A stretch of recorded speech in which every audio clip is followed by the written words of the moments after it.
தந்திரமான விலங்கு நிறைய ஆடா எல்லாருக்குமே தெரியும் அப்படிதானே. ஆனா இது நமக்கு பொதுவா சொல்லி வச்சிருக்கு. நிறைய அப்படி இருக்கும், தந்திரமா இருக்கு. ஒரு நாள் காட்டுக்குள்ள ஒரு நரியும் ஒரு ஆட்டுக்குட்டியும் சந்திச்சது. ஒரு நரியும் ஆட்டுக்குட்டியும் சந்தித்தது. அந்த நரி ரொம்ப நாளா பசியோடு இருந்தது. அதனால அந்த ஆட்டுக்குட்டியை பார்த்த உடனே எப்படியாவது இன்னைக்கு நல்லா சாப்பிட்டு நம்முடைய வயிறு நிறைச்சிக்கலாம்னு பிளான் பண்ணது. அந்த ஆட்டுக்குட்டியை அதே மாதிரி நரியை பார்த்தது. நரி நம்மளை இன்னைக்கு விடாது தெரிஞ்சு போச்சு. அதனால இந்த ஆட்டுக்குட்டி என்ன செஞ்சுன்னா, நரி கிட்ட மெதுவா வந்தது.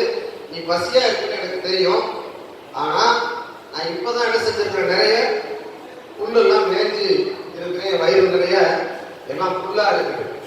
அந்த புல்லெல்லாம் நல்ல ரத்தமா மாறணும்னா நான் கொஞ்ச நேரம் என்ன செய்யணும், அங்கங்க ஓடணும். ரெஸ்ட் எடுத்தா வேகமா டைஜஷன் ஆகாது, புரியுதா? அப்ப நான் கொஞ்சம் ஓடணும்னு சொல்லி அங்கங்க ஓடி ஓடி காட்டுச்சு. அப்ப நரிக்கு ரொம்ப நம்பிக்கை வந்துருச்சு, இந்த ஆட்டுக்குட்டி நமக்கு எப்படியும் நல்ல ஒரு கறியாக நல்ல சாப்பாடா விருந்தா அமையும் நினைச்சிட்டு உட்காந்துட்டே இருந்தது. உடனே கொஞ்ச நேரம் கழிச்சு திரும்ப அந்த நரி கேட்டது, நான் சாப்பிடலாமான்னு கேட்டது.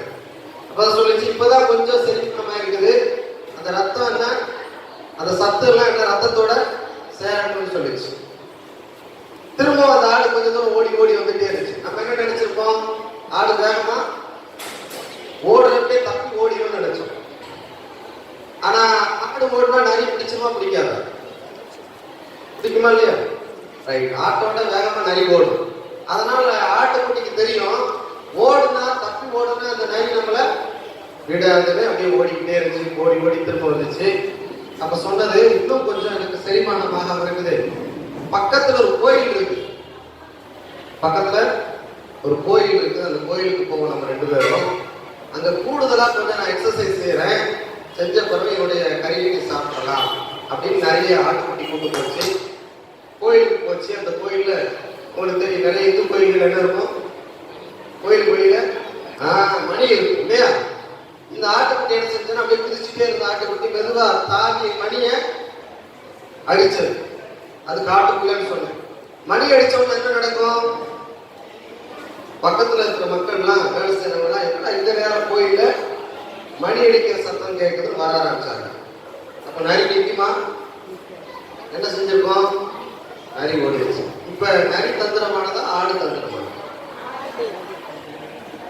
சரியா?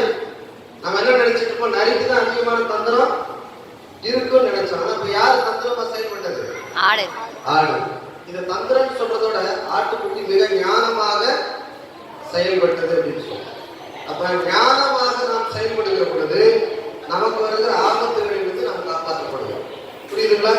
இன்னைக்கு தலைப்பு என்ன, செயல்படு. எல்லாருமே செயல்படுறோம்.